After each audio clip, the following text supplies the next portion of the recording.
For the next few days, we are exploring a totally new part of Australia. We're in search of one of the most feared animals on this planet, aren't we, friend? Yeah, we're going to dive with new species, make new friends, and catch and cook delicious food. Out behind us, guys, this is supposed to be one of the most pristine places on planet Earth. But what we find is quite shocking. What the hell is killing all these animals?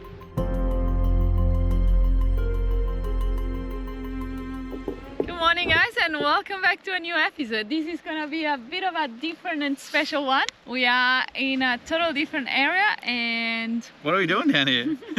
So guys, it's been Fran's birthday recently and the top of her wish list was to try and swim with an animal we've never seen before, one of the craziest animals on planet Earth, the great white shark. So that's why we're down here at the bottom of Australia, hoping to see one of those animals. And of course, we're gonna be exploring the rest of this area for the whole week. It's pretty special, this place, apparently. Fingers crossed we can find a great white. And the cold water seafood here is meant to be the best and tastiest on the planet. So hopefully we can get our hands on something tasty a little bit later on. We've booked onto a Rodney Fox shark expedition. Now, Rodney spent a lifetime getting up close and personal with great white sharks, but for him, it all started when one got a little too close. So 60 odd years ago, while spearfishing, Rodney suffered a horrific shark bite. 462 stitches later, he miraculously survived and turned his fear into fascination. He's since pioneered the white shark diving industry in Australia and has become somewhat of a living legend. Nervous but incredibly excited, we jump on board and head out for the mighty Neptune Islands. What have you spotted, Fran? we just spotted some long-nosed fur seals on the beach, which is a really good sign. Usually where there's seals, there's great whites. These remote islands are our best chance to see a great white shark in Australia. Once we arrive, the crew start burling up with tuna, blood and guts. And we've seen some incredible videos of great white sharks ambushing their prey from underneath and coming flying up out of the water. Now that's what we're hoping to see and maybe capture on film out here. But we quickly realise just how quick they can be as one launches up, taking the bait with no warning whatsoever. If you look closely and maybe slow the footage down, you might just be able to see our first great white shark. But still, this has got to be a good sign. Time to gear up and get in there. It was about at this moment where someone showed us this crazy video. So it's from a different company on the other side of the world, but there's a diver in the cage underwater and a shark ends up inside the cage. It's thrashing around, just going crazy. Blood starts to appear everywhere. And then there's these like crazy tense few moments where nothing happens. The shark gets out of the cage and you think, oh no, there's some serious trouble here. But eventually this diver just comes out completely unharmed. Anyway, the crew ensured us that this wouldn't happen to us. So down we go.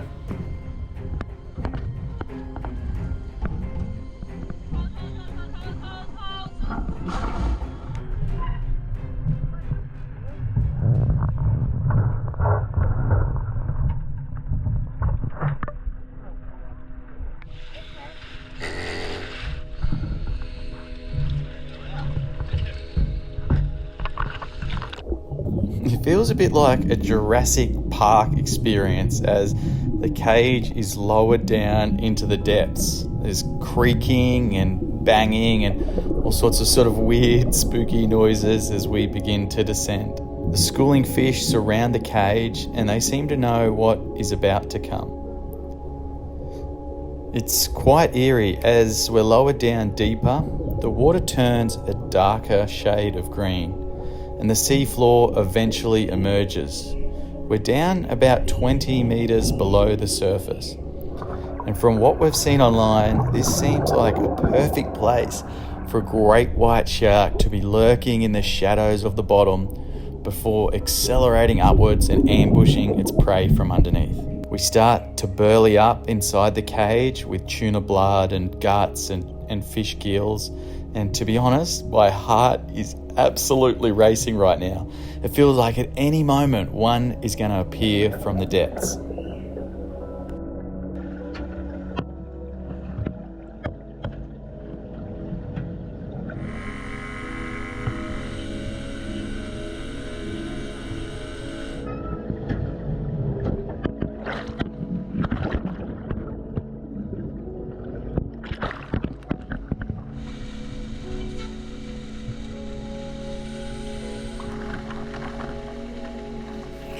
Guess it's the unfortunate reality when dealing with a wild animal. They can be unpredictable and they just didn't want to play the game. The burley went unappreciated throughout the afternoon and Mother Nature just wasn't on our side. With rough weather picking up throughout the night, the captain makes a tough call. Hey anyone? The captain had just said that we have to leave. Oh. Actually? Yeah. It's very disappointing, isn't it?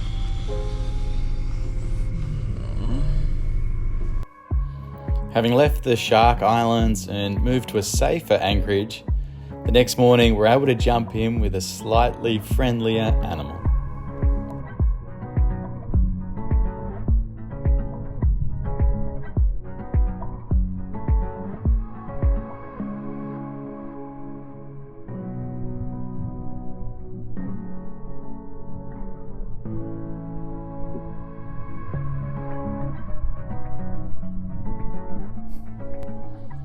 Swimming with a great white shark will have to remain on the bucket list for now.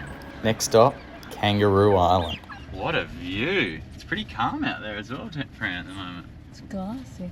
It is, isn't it? We should be out there.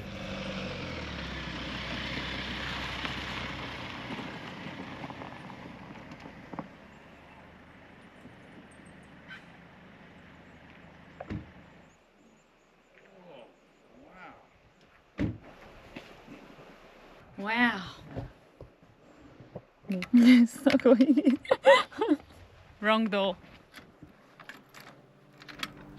We've just checked into cabin on Kangaroo Island, and the thing that attracted us to this place is the abundant and diverse wildlife. It's often described as a zoo with no fences. So we're keen to head off and just see what we can find. What do you reckon, Fran? How's the view from the bedroom? Absolutely epic, hey? They got a bath on the balcony. Espresso machine. We're gonna bath here as well. Ooh. You can bath inside, well, bath. Little bottle of red wine. We're gonna have an epic barbecue cook-up, a bit of a seafood feast, I reckon, here. Barbecue there, and then the view there behind us. Pretty amazing, eh? We've got big plans for the next couple of days while we're here. Seals are just my favorite animal. I love them so much. This is an Australia long-nosed fur seal, a powerful swimmer that can dive over 200 meters deep in search of fish and squid. They're pretty clumsy out of the water though. When it's time to rest or play, they love socializing around rock pools, where they feel safe from predators. They were once nearly hunted to extinction for their fur, so it's a joy to see a thriving colony like this. I wish we could have one on the boat with us instead of a puppy dog, just have a seal coming on an adventure and diving with us. That's my dream.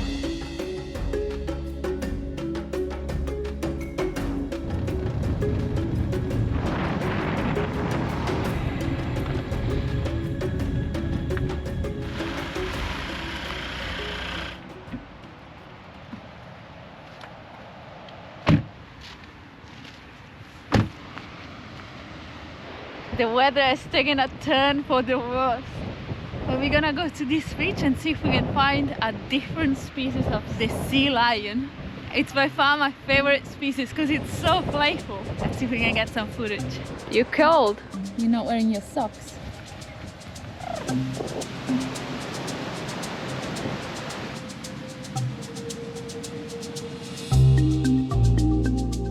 We could smell it before we could see it, but check this out. This was once a giant squid, and I reckon maybe the sea lions, they feed on the giant squid, so you can actually see some bite marks out of it. Look at this big one, eh? We've had quite the meal. It's huge. That's actually a cuttlefish, but that's its body. It's a big one, missing its head. Oh, it's huge, eh? It's like a giant pimple. Giant pimple. That's so gross. Give it a lick. Come on. How much? How much to give it a lick? No way. We need to find a fresher one if we're going to eat it. This is another sign of sea lions. Half-eaten fish that has been bitten by a sea lion, huh? Something bitter though. Yeah. So many different species washed up on this beach. Look at this huge pufferfish. You see these all over the beach. These are from a cuttlefish, but you rarely see it at this stage. This is one that's decomposing because there's a huge cuttlefish aggregation not far from here. At this time of the year they all get together for a pretty amazing spectacle. Some of them don't make it though. We're catching so many fish by just walking along the high tide line. I wonder if it's because it's colder here they don't decompose as quick. You don't have to walk far before you find another fish.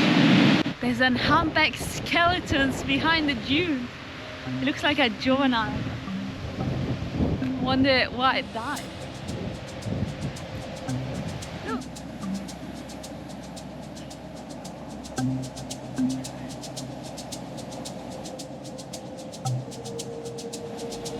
This is a big colony of Australian sea lions. Unlike seals, they got bigger flippers and walk on land alternating them. It's pretty cool spying on them doing their things from afar, showing affection, annoying each other, even mating. This is a very rare sight. And then there is this guy, who looks like he just ate a baby humpback whale.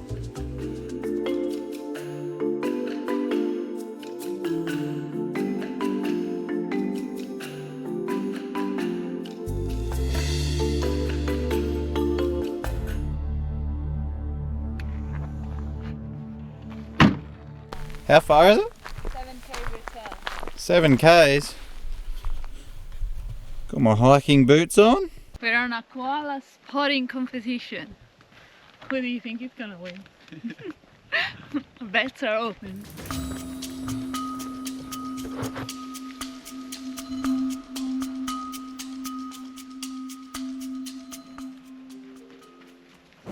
This area got really bad affected by the fires a few years back. You guys must have seen some really hectic footage of burnt koala getting saved and dead animals. It was really sad. It's good to see how it's doing now though. Hey Jack, I spotted one. It's just over there. I read somewhere that the word koala comes from the Aboriginal word gulu, which means no drink. Pretty interesting. Look at this tree, it got burnt all the way to the top. Right here. Yep. Yeah, it's quite eerie now, isn't it? This shows how high the flames would have been during the fires. How tall do you think this tree is? 25 metres? No, way more. You reckon 30 metres? More. Yeah. Look at that. It's way bigger than my hand. This is a huge emu's trap. What are you laughing at? They're not? They are. Why are you making fun of me? What are they then? Kangaroo trap. You think? Yeah. Oh, actually, this is definitely a kangaroo. But there is emus around the area.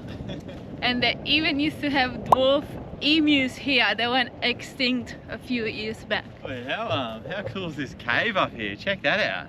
That's epic. After a nice walk through the bush, we've arrived at this beautiful little beach. We've got it all to ourselves. It's just kind of like a little valley with a sandy beach in the middle of it. We're seeing the power of the Great Southern Ocean. There's some big swells rolling in. Some pretty rugged landscape with caves and that type of thing on each side. So what an amazing spot to have a little look around. What have you found, friend? It's a really big cave system in here.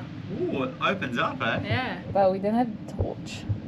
Oh wow, it's massive. massive. Goes all the way back. Let me Yeah. go in there. Keeps going, yeah? Yeah. There's all these little marsupial tracks out the front here, and I know why they're here, because I can hear behind me there's some dripping of what would be fresh water dripping, filtered through the rock. And out on the beach here, surrounded by salt water, these marsupials, they need some fresh water to drink. And if you follow their tracks, they'll lead you straight to a little drinking hole out the back. Okay, travel hack time. As you can see, we're setting off on a new adventure and we wanted to introduce you to a new travel companion. No, not Jack's dad, but Nomad eSIM, which we teamed up to give you a 20% discount. Have you ever landed in a new country, picked up your phone and realized there's no reception? And you suddenly realize you can't call an Uber. Can't let your mom know you arrived safely. She's calling the embassy and about to send out a search party. That's why we use Nomad, which is a top-rated app, and it's honestly become the best hack of our adventures. It's super easy to set up. No need to swap SIM, hunting down local SIM cards. Just download the app, pick your plan, and you're online in seconds. It works over 200 countries and the connection has been reliable everywhere we've gone. Our favorite bit is that we can share data, so I can hotspot Jack, I can hotspot my laptop, and we can keep working from wherever we are. Also, the flexible data plans mean you only pay for what you need and not expensive roaming fees. So if you also want to make your adventures easier and safer, Nomad eSIM is offering all our followers a 20% discount. You can scan the QR code or click the link in the description And use the code NOMSTRICTFRIEND20 at checkout. get yourself a travel companion that doesn't let you down.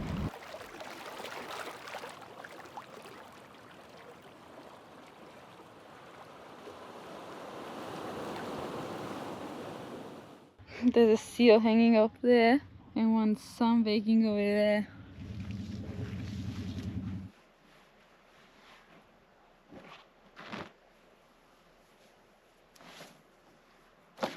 Got a new wetsuit, but it needs to be wet to sleep in.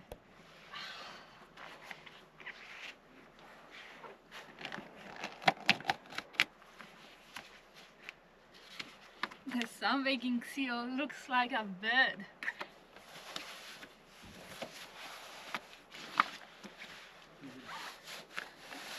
Hello!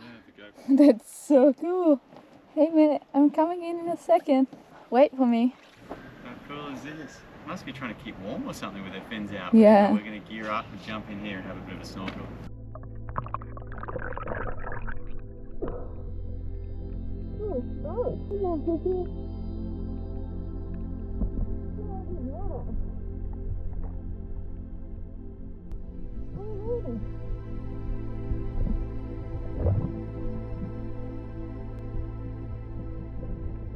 Hey Jack, I found an abalone. Yeah, looks like something just taking a bite out of it. You wanna see it? You reckon it's edible? It's dead, huh? It was moving before.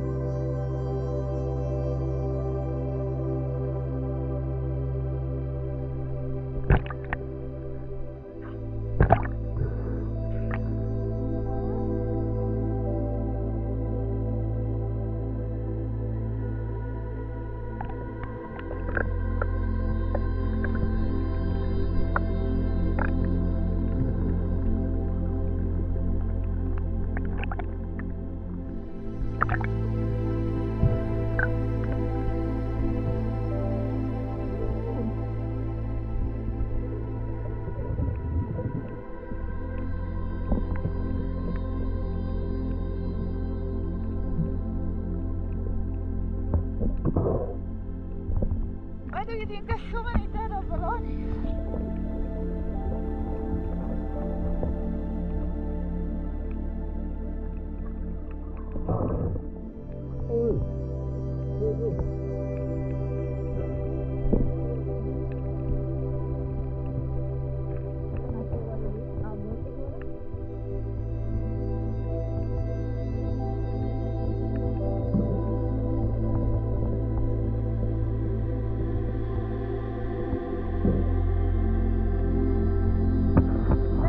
That's blue octopus, huh?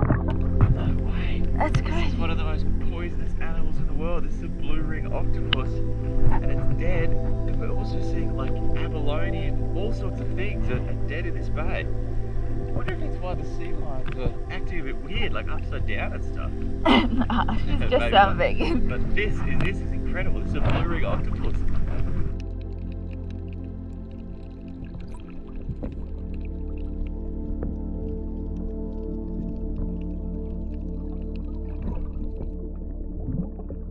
The dead marine life is a bit of a concern. But these cooler waters are supposedly home to some of the tastiest seafood in the world, which we're keen to get our hands on for a cook-up later on.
Nice little rocky headland that runs out behind us here, and there's seaweed banks all over it. When we had a swim through here, we actually saw a couple of squid. So we've got a squid jig on. We're going to cast out. Fingers crossed we can add a little bit more variety to our seafood feast. It's biting. It's could be a decent squid, this one. Oh, look at him on the surface there.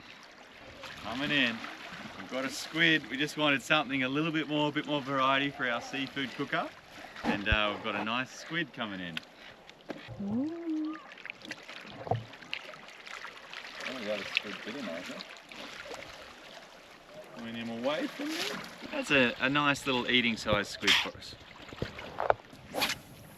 Nicely done. Where'd that go? You got one? Yeah. First cast, Brent. Nicely done.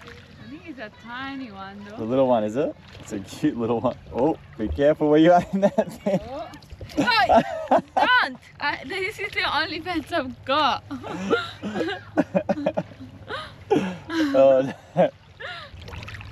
Let it go, mate. I'm trying to not get you. You got me wrapped up. Oh, I'll let him go. Yeah. Let go, mate. There you go. Catch and release. What happened, Freya? You wet your pants?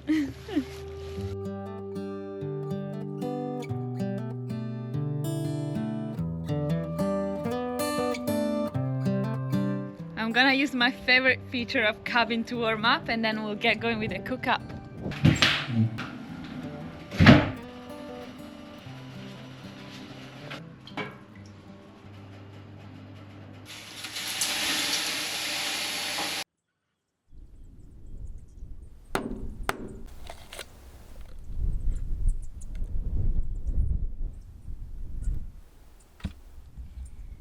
So what's the plan for the Okay, I'm thinking of doing a spaghetti marinara, and the plan is to boil the crabs for 10 to 15 minutes in salty water, and then pan fry the scallop, squid, razor clam with garlic butter, cherry tomatoes, white wine, a touch of lemon, and parsley on top.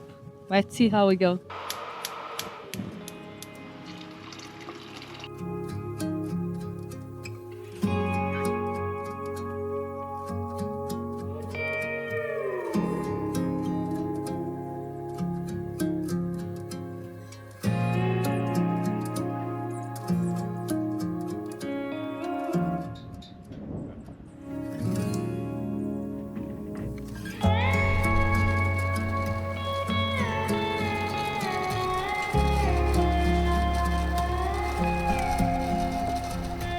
This would have to be the fanciest meal we have ever had on the castaways, eh?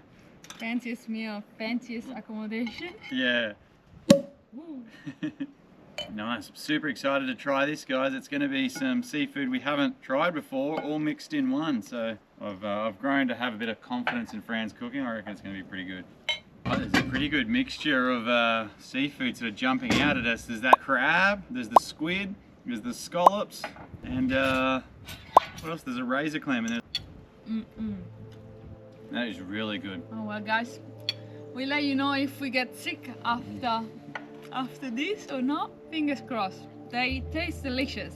Guys, if you like the look of this place and this whole kind of vibe, we've really enjoyed our time here, and you can also stay here. This place is called Cabin, and there's a link in our description of how you can go about staying here. It allows you a bit of a balance to feel like you're living off grid and catching and cooking, all the things we love. But there's a bit of luxury like the sauna and the hot tub. So pretty special spot. There's some kangaroos hopping out the front, and I'm sure there's plenty of seafood just out the front as well. So if you want to stay here, check it out. Link in the description.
Morning guys, how's our backyard? So good.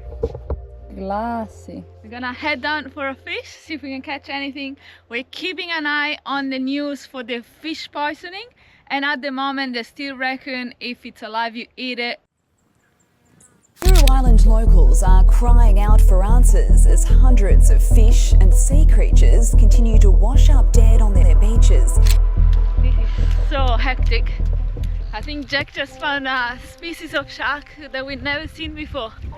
Oh, that's a Port Jackson shark, eh? This is the first Port Jackson shark we've ever seen. What a shame to see it like this, but they're a cute little animal. This is still alive, Jack?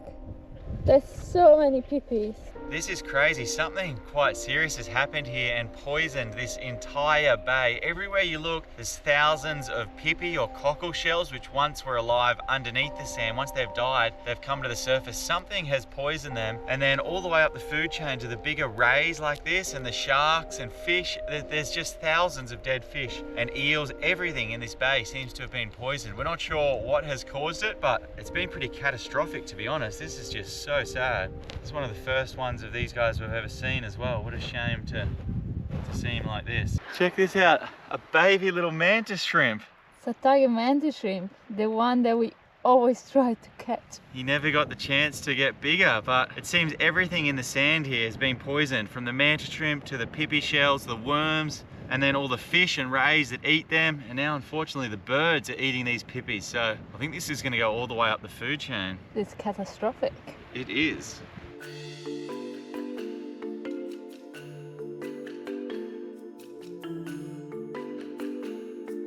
Jack was getting in the water and spotted 2 or 3 salmon just hanging out here in the shallow.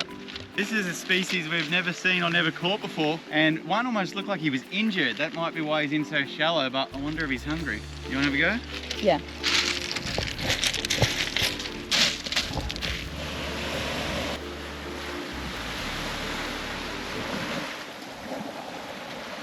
Didn't really see, did he come in or?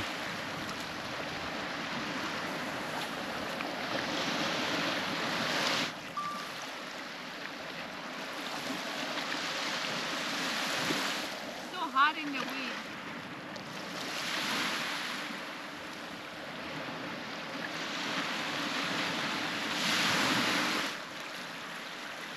No luck. They don't look interested in the soft plastic. Oh, what a bummer. They must not be feeding at the moment. It looks like that one's got a shark bite on the back of his tail, so maybe he's just in here hiding. Now, I'm going to throw a mask and snorkel on and have a bit of a swim out there anyway. You see anything cool, friend? Lots of seaweed. Seaweed? I'll leave you this rod and I'm going to go for a swim. We didn't want to put further pressure on the marine life and this ecosystem, which seems to be going through something pretty hectic at the moment. So I'm swimming around with a spear gun, mainly just for protection, in case one of those great whites that we've been manifesting in shows up late to the party. And I also see some pretty cool new species of fish. This bay is so nice. It's kind of a hidden beach, but there's that fish here as well. Jack is not trying to spear anything at the moment because I don't really want to eat it.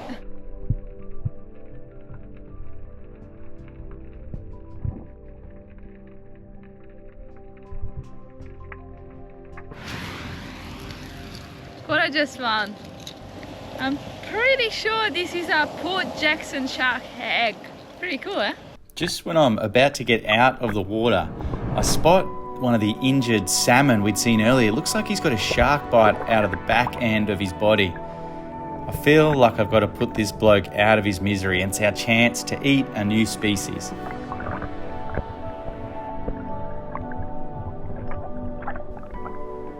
But unfortunately that didn't work out. So it looks like we're going to have to swing past the butcher for some dinner on the way home. He's back. He doesn't look like he's got anything though.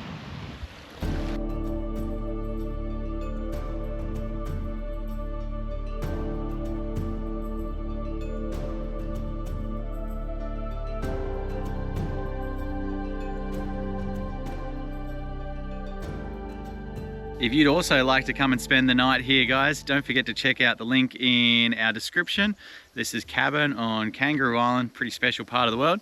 If you'd like to see a little bit more from Fran and myself, maybe you can consider joining Patreon. We post behind the scenes, nothing naughty, but behind the scenes content and sort of sneak peeks into upcoming episodes. It's also a way you can help fuel these adventures and help out with some of the editing costs. But guys, next week we've got some very, very big, exciting, important news we want to share with you. So subscribe to the channel if you're not already. We'll see you next week.